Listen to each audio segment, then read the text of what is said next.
అధికారం చేపడి డిసెంబర్ 7 నాటికి గత ప్రభుత్వం అక్టోబర్ నుంచి పెరిగిపెట్టింది. సుమారు 2,300 కోట్ల రూపాయలు, సుమారు 2,350 కోట్ల రూపాయలు. ఈ ప్రభుత్వం వచ్చిన తర్వాత కూడా 2,300 కోట్లు చెల్లింపు చేసింది. అయినా ఇంకా డ్యూస్ ఉన్నాయి. ఎందుకున్నాయి? ఇది ఒకటే కాదు, ఇక్కడ సంబంధించే కాదు.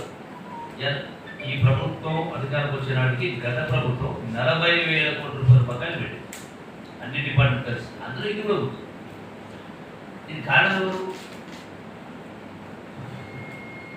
గొప్ప పరిపాలన, ధనిక పరిపాలన చెప్పని 8 లక్షల కోట్లు అప్పు చేసి 40,000 కోట్ల బకాయిలు పెట్టి ఇవాళ మేము చెల్లించాలని మాట్లాడతాం. అంటే ఇంత విపత్కర ఆర్థిక పరిస్థితి మీరు చేసిపోయిన తర్వాత కూడా ఈ ప్రభుత్వం వచ్చిన ఒక లిక్కర్కే 2,350 కోట్ల రూపాయలు పేమెంట్ చేయడం జరిగింది. మరి మీరు అంతకు ముందు కూడా అక్టోబర్ నుంచి, అంటే మేము వచ్చిన అక్టోబర్ నుంచే డ్యూస్ ఉన్నాయి. అంటే మొత్తం అక్టోబర్ అయిపోయింది. మీరు పేమెంట్ చేయక దానికి మమ్మల్ని నిందించేటువంటి కార్యక్రమం చేస్తూ ఉంటారు. ఈ రోజున ఒక డిపార్ట్మెంట్, అన్ని డిపార్ట్మెంట్స్ నా దగ్గర పెండింగ్స్ ఉన్నాయి. రెండవది,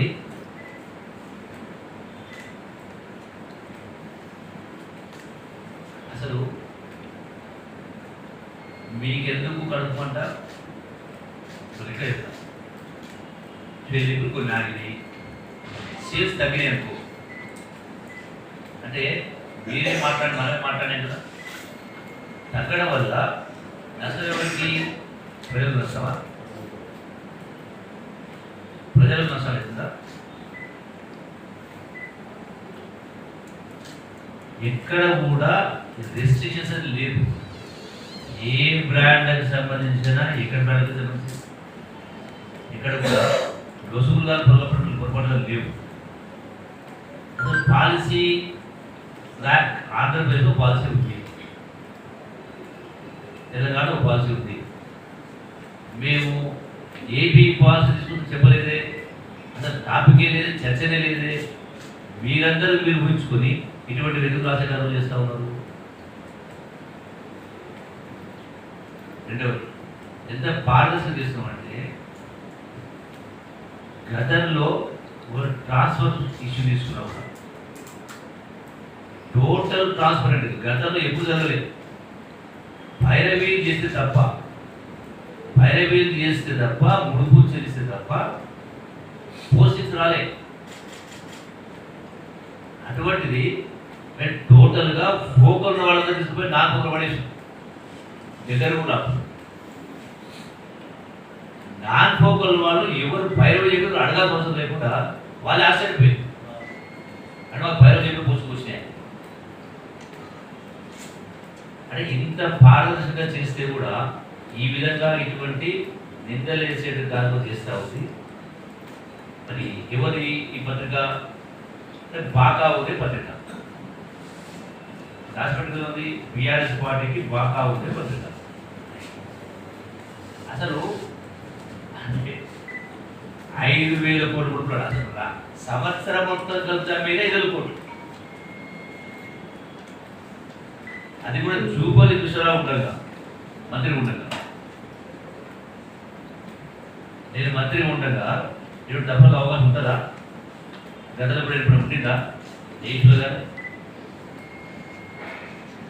నేను పైసలు కక్కుతూ పెట్టుకుంటావా? కక్కుడు పట్టు రాజీనామాలు చేస్తుంటే 3 సంవత్సరాల మంత్రి రోజులు ఎందుకు పెట్టుకుంటుంటే, 3 సంవత్సరాల ఎమ్మెల్యే పది ఎందుకు రోజులు పెట్టుకుంటుంటే, అంటే దొంగ అని మొత్తున్నట్టుగా గత ప్రభుత్వం పైన నేను విమర్శ చూపించాను. వాస్తవాలు అసెంబ్లీ కూడా ఛాలెంజ్ చేసి దానికి రాజీనామా లేదు. ఎప్పుడు ఇప్పుడే అంటే మీ పార్టీ లేకపోతే, మీ పార్టీని వదిలిపోతే ఇటువంటివి అంటే మా ప్రతిష్టను మరుసగా పార్చేటువంటి ప్రయత్నాలు చేస్తారా? అది సాధ్యమే కదా? ఈ రాష్ట్ర ప్రజలందరూ తెలుసు. అసలు ఏమీ లేకుండా పాలసీ మారాలంటే, అనధికార పాలసీ మార్చాలంటే క్యాబినెట్ నిర్ణయం తీసుకుంటుంది. అసలు అటువంటి ఆలోచన లేదు, అటువంటి ప్రస్తావన లేదు. పుట్టిన ఈ రోజున ఇటువంటి అభాండాలు వేసేటువంటి కాలం చేస్తాం. అయితే ఇంకా మిగతా పెండింగ్ ఇష్యూస్ ఉన్నాయో, మిగతా బిల్లు పెండింగ్ ఇష్యూస్ ఉన్నాయో డెఫినెట్గా రాష్ట్ర ఆదాయాన్ని బట్టి, రాష్ట్ర ఆర్థిక పరిస్థితిని బట్టి, ఫైనాన్స్ డిపార్ట్మెంట్ సిస్టమ్ బట్టి చేస్తారు. ఇక్కడ కూడా మీరు రూల్స్ అడ్డు రావాలి రాస్తారు కాదు.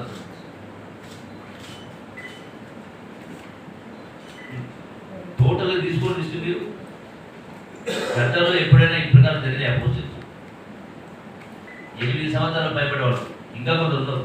ఎలక్షన్ కోడ్ అడ్డ వచ్చింది. ఎలక్షన్ కోడ్ తర్వాత టోటల్గా స్టిమ్యులేట్ చేస్తారు.